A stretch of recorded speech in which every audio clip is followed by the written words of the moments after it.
Hi, my name is Htet Khant Paing. I grew up in Yangon, Myanmar, in a place where architecture was always present but rarely discussed. Because of the country's lack of infrastructure, I didn't have access to architectural education, professional role models, or many innovative projects to look up to.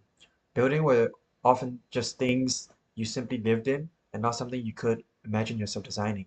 For a long time, architecture felt distant to me, like a profession that belonged to other countries and not a place like mine. And about 3 years ago, I moved to the US to study architecture with a very clear motivation to gain the education, skills, and exposure that I could one day bring back to Myanmar. Leaving my family behind in a country facing conflict was not an easy decision, but it was a necessary one for me. My parents never had the chance to attend college when they were young, yet they invested their savings and their trust in me. And that responsibility pushes me to take every opportunity seriously and to think about how my work can eventually contribute to the future of the profession back home. When I first arrived in Syracuse, I did not know anyone in the US and I had no network or family connections in the field. I had to learn everything from scratch, from how studio culture works to how internships are found and what the job market looks like for an international student like me. Mentorships became essential. Older students, professors, and NOMAS member helped me understand how to navigate school, build a portfolio, and position myself as a designer of color in this context. One pivotal moment was after a final review during my sophomore year, when I was offered my first summer internship.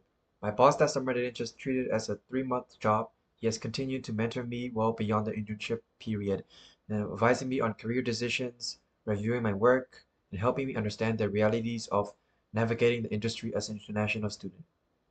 That kind of long-term support has shaped my confidence and my sense of what is possible.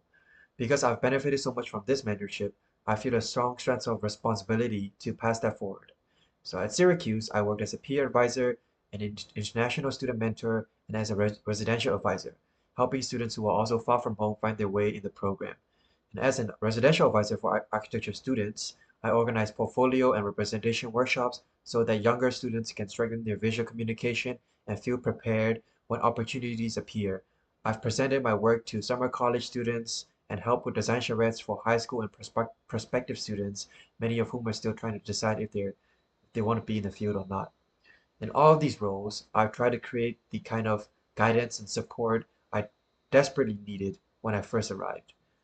For me, the Robert L. Wesley Award represents a continuation of this mentorship journey. The year-long mentorship and connection to minority professional will not only help me deepen my interest, but also teach me how others have navigated practice as BIPOC and international designers. I want to bring these lessons back to my peers, to the students I mentor, and eventually to Myanmar, where thoughtful and inclusive architecture is very deeply needed.